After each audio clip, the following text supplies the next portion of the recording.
saya tidak akan sendirian, saya akan menghadirkan rekan saya, yakni salah satu mahasiswa UIN 1 Tulungagung yang kebetulan juga jurusan hukum, yakni Karisma Yulia Isnanda. Tapi sebelumnya, kita ketahui dulu apa itu ETLE. ETLE merupakan Electronic Traffic Law Enforcement yang merupakan program dari Korlantas Polri implementasi teknologi yang mencatat berbagai pelanggaran lintas secara elektronik.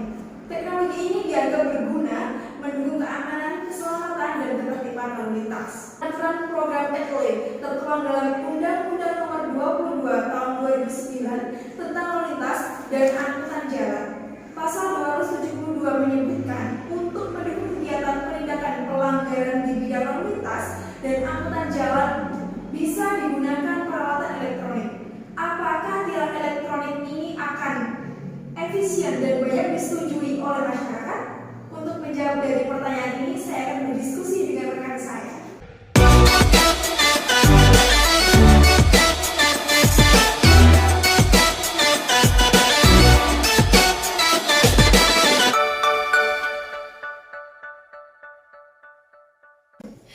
Baik rekan-rekan semuanya, saya sudah bersama teman saya yang juga Karisma Yulia Isnanda. Halo Mbak, apa kabar? Halo, baik kabarnya. Oke. Sejauh ini masih kuliah? Iya masih Mbak, saya masih aktif sebagai mahasiswa semester 5 jurusan HKI. Alhamdulillah. Baik Mbak Karisma, kebetulan Mbak Karisma di sini, saya akan mengajak Mbak Karisma untuk membahas tentang berita yang sedang booming, itu mengenai tilang elektronik atau Electronic Traffic Law Enforcement, yaitu mengenai tilang yang ada di jalan itu. Apakah Mbak Karisma sudah mengetahui tentang adanya peraturan baru itu? Itu elektronik ya Mbak ya? Iya. Saya sudah tahu itu sebenarnya tidak ada informasi resmi yang diterbitkan dari Polri yang memang menyatakan bahwa itu memang berlaku. Saya tahu itu malah dari suatu video yang viral di TikTok Mbak waktu itu. Iya. Bisa diceritakan bagaimana? Iya, dari salah satu akunnya itu kayak dia itu kan dapat surat tilang Mbak dari polisi. Akhirnya dia kaget, dia jelas satu video yang mana dia menyatakan bahwasanya kepolisian kita itu sudah menetapkan tilang online yang akan berlaku di Indonesia gitu Mbak. Jadi kayak ya kapan kita dikasih tahu tapi udah berlaku gitu loh Mbak. Baik. Iya. Berarti Mbak Karisma ini tahunya dari TikTok ya, bukan dari peraturan resmi. Iya, ini dari media sosial Mbak yang berlaku. Baik. Menurut Mbak Karisma, bagaimana pendapat Mbak Karisma tentang peraturan yang tiba-tiba saja berlaku di Indonesia ini mengenai tilang elektronik ini? Menurut saya sih Mbak, kalau tilang online itu lebih meminimalisir adanya pungli ya Mbak ya. Karena kan tidak ada tatap muka kita dengan aparatur penegak hukum ya, khususnya polisi lalu lintas yang memang bekerja di situ ya Mbak ya. Dan itu menurut saya kurang efektifnya itu karena banyak sekali masyarakat kita yang di bawah usia di atas usia produktif ya Mbak ya. Iya, itu khususnya ibu-ibu atau bapak-bapak yang udah usia lanjut itu malah pengguna sepeda motor atau kendaraan yang dalam usia tersebut yang kurang tahu Mbak. Jadi kayak kurang efektif aja gitu kalau misalnya dipakai buat usia yang sudah tua gitu. Baik. Iya. Tapi menurut saya kalau tilang elektronik itu juga banyak meriganya sih, karena kayak itu juga aku pernah melihat kejadian ada bapak-bapak yang sedang mencari rumput buat anaknya itu, tapi di jalan dalam gitu ya, itu tiba-tiba ada salah satu mobil polisi yang berlalu lintas kan di atasnya ada kamera gitu Mbak. Iya, ada kamera gitu Mbak. Iya benar. Itu bapak-bapaknya justru kena tilang Mbak. Aduh, terus gimana Mbak? Jadi ya bapak-bapaknya harus membayar. Selanjutnya saya akan tanyakan tentang pengalaman Mbak Karisma. Apakah sebelum diberlakukannya ETLE ini Mbak Karisma juga sudah berkendara sesuai dengan peraturan yang ada seperti orang yang tahu ya? Bagaimana? Atau setelah adanya ETLE Mbak Karisma baru saja tertib? Ini baru saja tertib Mbak, karena itu tadi saya takut tertilang. Karena kan secara tiba-tiba Mbak, kita nggak lihat polisinya di mana atau pelanggaran apa yang kita lakukan, ujuk-ujuk langsung surat tidak datang. Kan menakutkan sekali Mbak. Kita nggak tahu kesalahannya apa, lalu kita kena sanksi, dapat denda dari pemerintah. Kan nggak kita takut Mbak. Jadi ya saya agak lebih tertib lah Mbak sekarang. Untuk pengalaman Mbak Karisma, apakah Mbak Karisma pernah terkena tilang sebelum adanya ETLE? Sebelum adanya ETLE, alhamdulillah saya tidak pernah kena tilang Mbak. Tapi ya itu tadi saya kurang tertib Mbak. Ya itu beruntungan saja sih Mbak sebenarnya. Iya. Sedikit cerita pengalaman dari saya Mbak. Iya kan Mbak? Karena kita itu sebagai remaja ya, Iya. sangat mengandalkan jalan terobosan atau jalan tikus gitu ya. Biar lebih cepat ya Mbak. Benar-benar. Saya pernah pergi ke suatu tempat. Itu dari tempat tinggal saya itu ke tempat itu bisa melewati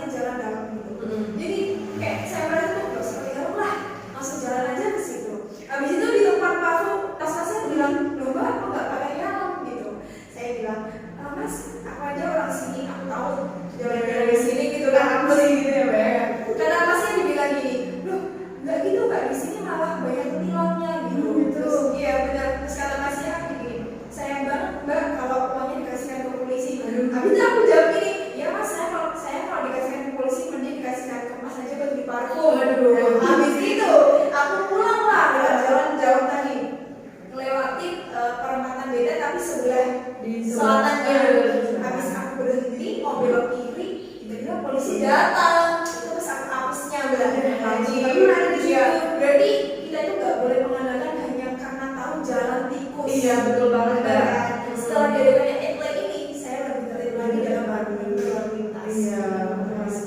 Jadi ada baiknya juga ya Mbak ya, share ini tadi karena ketidaktahuan kita, jadi kita lebih berhati-hati saja gitu. Iya, Kita ada kamera terutama Mbak yang menakutkan.